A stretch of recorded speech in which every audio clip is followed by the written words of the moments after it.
House কিচেনের তরফ থেকে আপনাদের জানাই সাদর অভিনন্দন। ফিরে এসেছে। এবার আমি এর ভেতরে নুন দিয়ে দিলাম।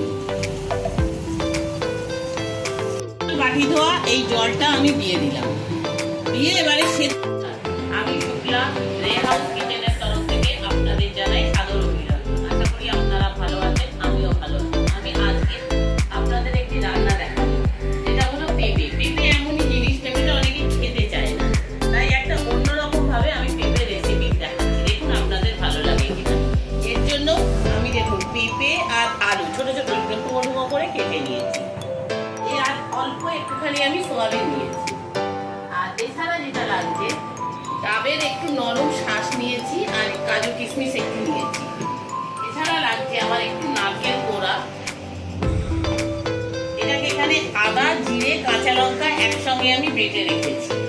আর এখানে আমি 5 ফোড়ন আর জিরে শুকনো খোলায় ভেজে নিয়েছি, এটাকে আমি গুঁড়ো করে নেব। এছাড়া লাগছে টক দই। আর এছাড়াও লাগছে আমার একটু একদম ছোট ছোট করে কোচানো নারকেল, হলুদ, ধনের গুঁড়ো, লাল লঙ্কার গুঁড়ো, কাশ্মীরি লঙ্কার গুঁড়ো। আর নুন চিনি তো লাগবেই, আপনারা সেটা সবাই জানেন, তাই আমি আর নুন চিনিটা দেখালাম না। এইবারে আমি এই মশলা এইগুলোকে পেস্ট করে নিয়ে আপনাদের কাছে আবার ফিরে আসি। গ্যাস জ্বেলে দিলাম, আর যে মশলাটা আপনাদের বলেছিলাম পেস্ট করবো, সেইটাকে পেস্ট করে নিয়েছি। আর এই সোয়াবিনটাকে আমি সোয়াবিনটাকে গরম জলে ভাপিয়ে যতটা সম্ভব জল একদম শুকনো করে নিয়েছি। এবারে আমি কড়াই দেব তেল। প্রথমে সামান্য তেল দেবো, দিয়ে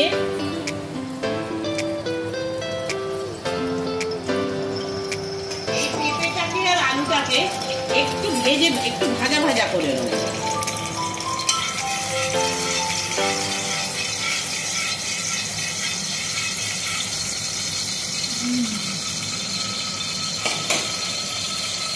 এই পেঁপে আলুটাকে কড়াই দিয়ে দিলাম।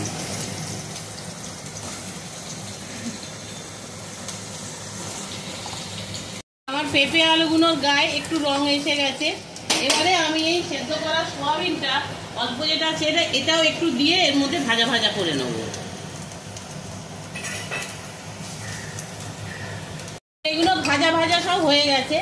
এবারে আমি এগুলোকে একটু তুলে নিচ্ছি।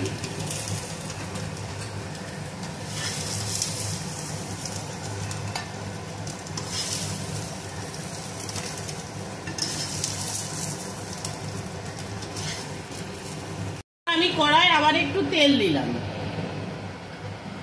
প্রয়োজন মতন। এবারে রান্নার যেরকম তেল সেই রকম আমি কড়াই তেল দিয়ে দিলাম, দিয়ে এবার আমি একটু গোটা জিরে ফোড়ন দেবো। জিরেটা আমি ফোড়ন দিয়েছি, গোটা জিরেটা একটু ভাজা ভাজা হয়ে গেলে এবারে আমি প্রথমে এই আদা, কাঁচা লঙ্কা আর জিরে যেটা বাটা ছিল সেইটা দিয়ে দেবো। এটা একটু ভাজা হবে। আমি এর মধ্যে টমেটো কুচি দিয়ে দেবো। টমেটো কুচি আমি এর মধ্যে দিয়ে দেবো।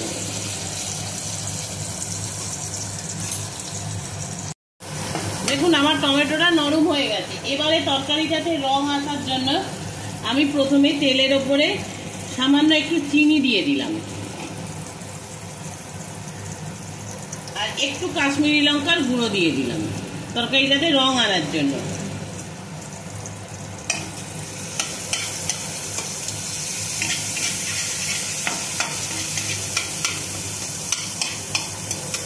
আর যে গুঁড়ো মশলাগুলো আমি রেখেছিলাম এইগুলো আমি একটু জলে গুলে রেখে দিয়েছি, যাতে তেলের মধ্যে দিলে পুড়ে না যায়। সেই জন্য মশলাগুলোকে আমি একটুখানি জলে গুলে রেখে দিয়েছি। এবারে এই মশলাটা আমি এর মধ্যে দিয়ে দিলাম, দিয়ে একটুখানি আমি কষবো। একটু তেল ছাড়া অবধি আমি কষবো।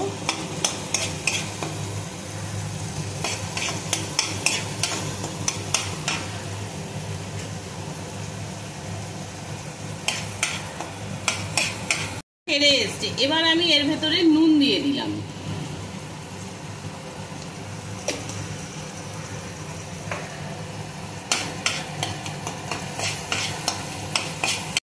দেখুন এইটা তো আমার তেল ছেড়ে মশলাটা কষেই এসছে। এবারে আমি এই ভাজা পেঁপে, আলু আর সোয়াবিনটা দিয়ে দিলাম।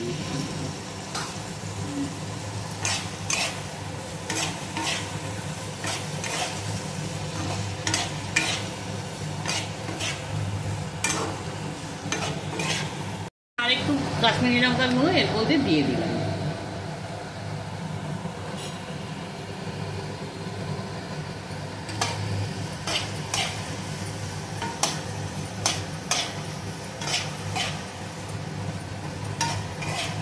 এইবারে এই বেটে রাখা যে পেস্টটা ছিল, নারকেলের শাঁস আর কাজু কিশমিশ বাটা, এইটা আমি এর মধ্যে দিয়ে দিলাম।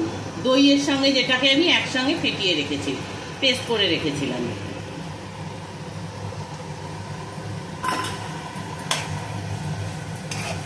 দিয়ে আমি একটু নাড়বো। এগুলো আমি সব ঢেলে দিলাম।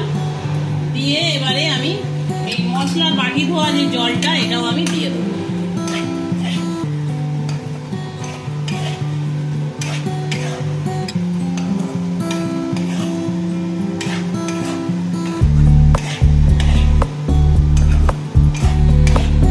বাটি ধোয়া এই জলটা আমি দিয়ে দিলাম।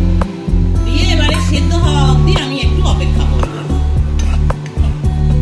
ঠিক আছে, এবার আমি এর ভেতরে একটু মিষ্টি দিয়ে দিচ্ছি। এটা একটু নিরামিষ তরকারি, মিষ্টি মিষ্টি হবে। আর একটু ঘি দিয়ে দেবো।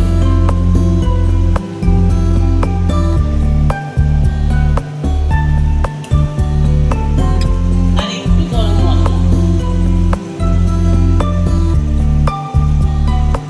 দিয়ে এবার আমি এটাকে নাড়িয়ে দেবো। আর যে মশলাটা আমি গুঁড়ো করে রেখেছিলাম, 5 ফোড়ন, আর এইটা আমি এর মধ্যে ছড়িয়ে দিলাম। দিয়ে ওপর থেকে আমি এই যে কোচানো নারকেলটা যেটা আছে, সেটাও আমি দিয়ে দিলাম। ওরাও দিয়ে দিলাম, ছিল বলে দিয়েছি।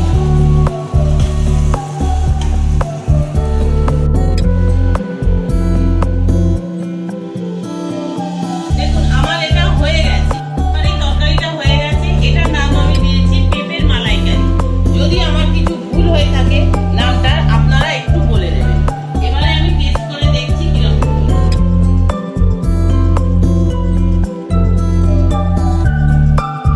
আমার তো বেশ ভালোই লাগছে।